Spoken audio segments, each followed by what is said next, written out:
Good morning, good morning. Ito yung lock nut ng grinder. Okay, ito napakaganda na ito. Ayan, so may nut na siya. Okay, may mga tools kang pwedeng gamitin dyan. Ayan. So, kasi ang isang problema dito, humihigpit yan. So, ngayon madali na siyang tanggalin. Ayan. Yan, lock nut. Maganda siya. Pwede mo nang gamitan ng mga tools yan. So mamaya bibigyan ko kayo ng tip kung ano pang isang maganda gawin dyan para madali siyang tanggalin. Kasi kadalasan ang problema dyan, humihigpit yan. So ito, wala na tayo magiging problema dito. Ayan. So ayan, napakaganda. Okay.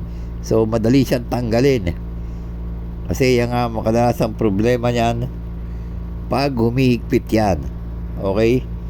So ayan, mamaya bibigyan ko yung tip. Ito, isang tip dito, lagyan mo ng grasa itong ano niya, yung tray niya. Ayan, lagyan mo ng grasa o kaya konting oil lang, manipis lang. Yan, kasi umiinit yan eh, umiinit yan. So makakatulong yan kung meron yan lubricant. Okay, so hindi ka mahirapan magtanggal dyan.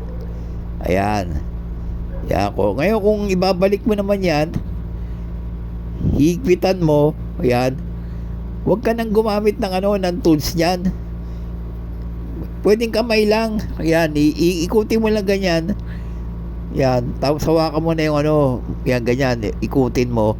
Pag may stopper yan, di ba? O wag mo na gamitan ng tools kasi kusang ihigpit na yan eh. Okay?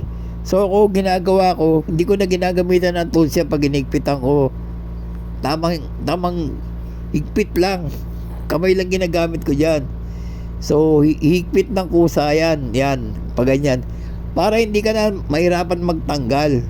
Okay, kasi pag ginamitan mo ba ang tools yan, hihigpit pa yan lalo. Yan. So, ito yung mga ginagamit na tools dyan. Ito yan, maganda. Number 17 ang gamit yan na back wrench. Ito. Yan, back wrench. 17. Ayan. Ayan. So, ang isa ng problema nakikita ko dito sa sa backless na to, pwedeng dumulas yan. Yan. Kasi medyo mababa yung nut, pansin niyo. Pag dumulas kasi yan, bibilog na yan. Pag bumilog na yan, mahirapan ka na tanggalin dyan. Okay.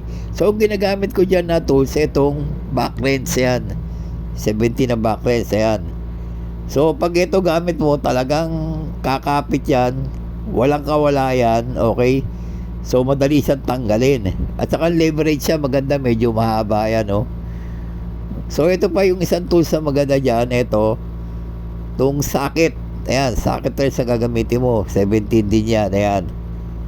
So pag ito talaga ang ginamit mo na tools, talagang miski pag humikbit, sobrang hikbit yan, luluwag at luluwag yan. Kasi nga isang problema dyan eh, mahirap tanggalin pag umigpit.